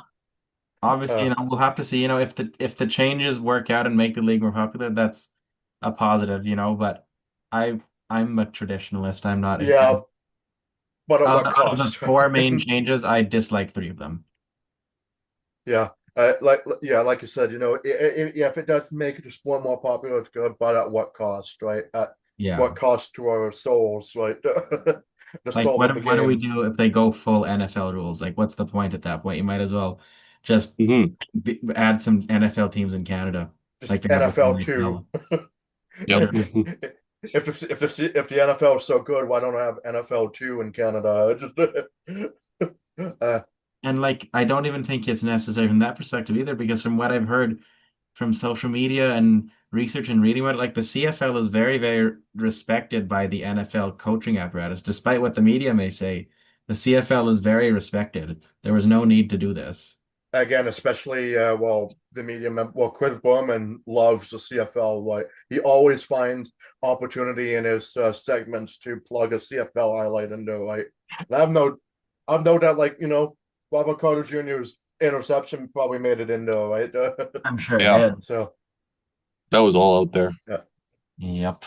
So I am not yeah, happy, shall we say. But you know what? I will reserve more of my judgment to later. Let's see how much it actually impacts the games and take it from there. Like even this year, again, the fact that they're kind of, what's the word? They're gradually bringing the changes in. That's going to mean people will take it better. Like if they had done everything in 1 year, it would look more shocking and jarring. But doing it slowly, like the field is still going to look the same in 2026, Mhm. hmm which means it won't feel as big. Like the only thing, the only things next year are changing the rouge and the play clock. But substantially, the field is going to look the same for 1 more year. So it will still look like yep. CFL football. But I won't feel like it. Just Yeah. I'm no longer are we expecting just uh yeah just our expectations are going to be dashed. I mean, even though we know about the changes, it's just unconsciously, it's just going to change how we think about the game, even if it feels like it's a minor way. Like it's major to us, right? Yep. Because again, I've been following the CFL the longest of the crew, right? For pretty much 26 years. So, uh, like ever since BC won that Grey Cup in 2000, that's as far back as my memory goes, right? And uh, yeah, and just to see it change like this so drastically, and our worries about it being Americanized so much, I show those worries. I'm going like, yeah, I mean, what am I gonna do? uh, it's just Tough to something see. that something that you've loved for nearly your entire life, and to see it be hated on for the right reasons, and for those hating reasons, you show that, right? But just Yeah. uh, anyways, yeah. So that's our episode for today. It was a doozy. There was so much Indeed. for us to talk about, and we were excited to come on here and talk to you guys about everything. Right? Like I love these kind of little unofficial holidays that we have, other Oh, than Valentine's Day. 214. Right? 214 days great. Right? I'll be editing this one tomorrow night and uploading it Yes. on 214 when you'll be watching this Yeah. episode. So For the first time, right? Like I've first been time I'll doing be the editing an episode. editing. Yeah, I've been Yeah. doing the editing for like the whole time. So Yeah. be nice to not have to worry about that for once, right? I'll give you a bit of uh, a break. yeah. Of course, if it doesn't work, I can still do the edit. Like Yeah. I'm the contingency editor here, right? But yeah, Like we because are to you. yes.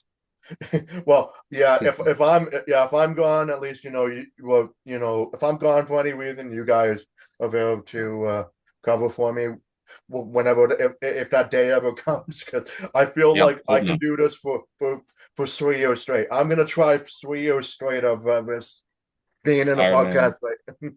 So Yes. yeah. Rain, shine, thunderstorm, sickness, and, Anything. and any degree of thing that can affect me, I'm still gonna try and do this, right? Like the only thing that'll pull me out of a recording is if, like, say there's a power outage Hmm. and I can't record the game, or I'm out somewhere and I can't watch, right? So, but yeah. Anyways, yeah, this has been a fun time talking with you guys again today. Like it's great. I, That was uh, fun. sadness about the tragedy of Tumbler Ridge side. Like yeah, it was important to get those feelings out of the way too, right? Just those feelings out. I can say out of the way, but more like get those condolences out to Tumbler Ridge. Yeah, that's what I meant. Uh, and yeah.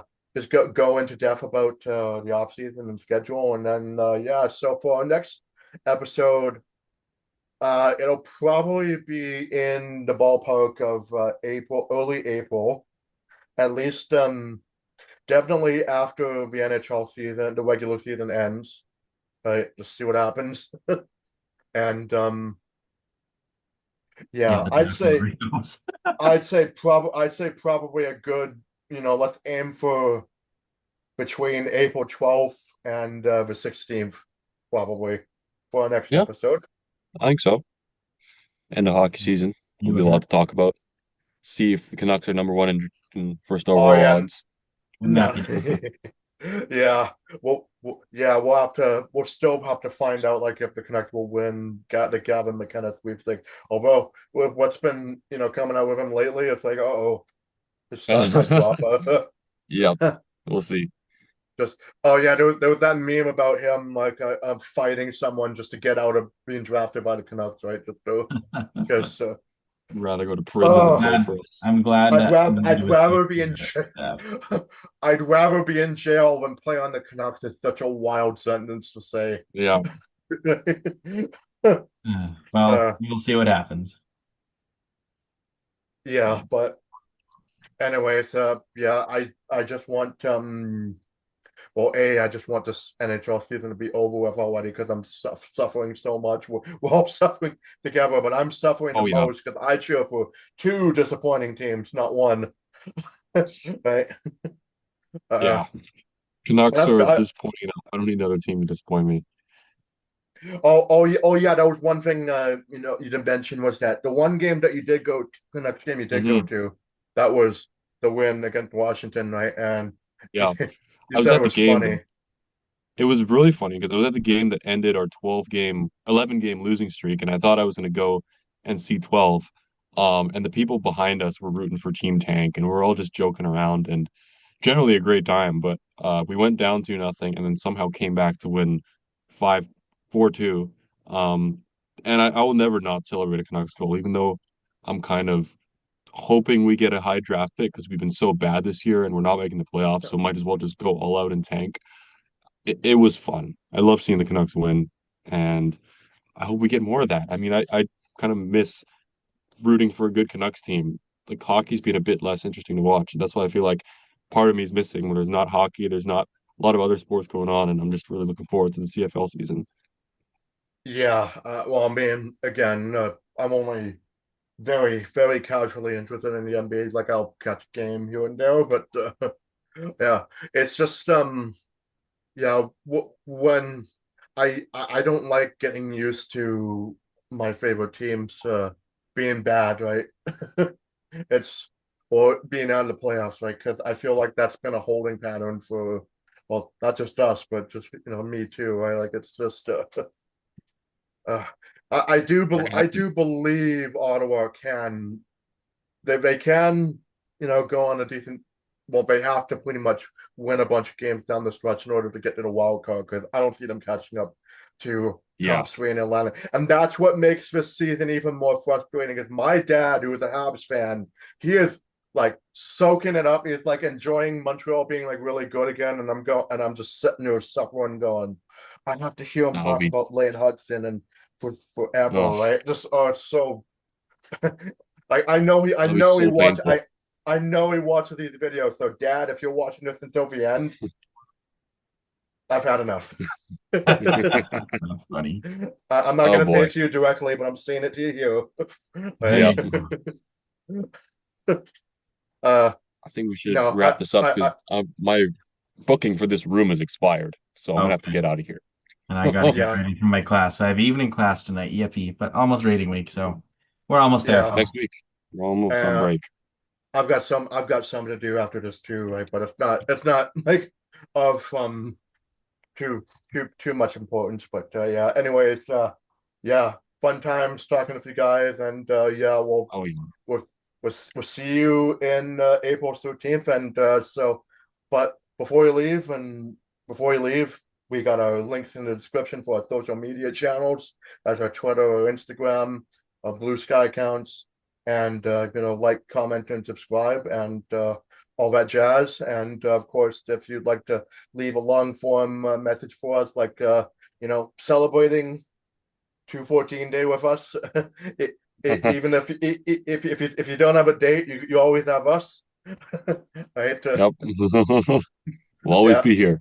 the boys will be here for you to help you celebrate happy times, even if even if the world around us lately has been kind of sad, right? But yeah, so yeah, our Gmail account for a long form comment is section214@gmail.com. That's SECTIONTWOFOURTEEN@gmail.com. And yeah, that's gonna be it for us today. So yeah, we'll see you in the spring. Yeah, see ya. Bye bye. See you next time. Bye.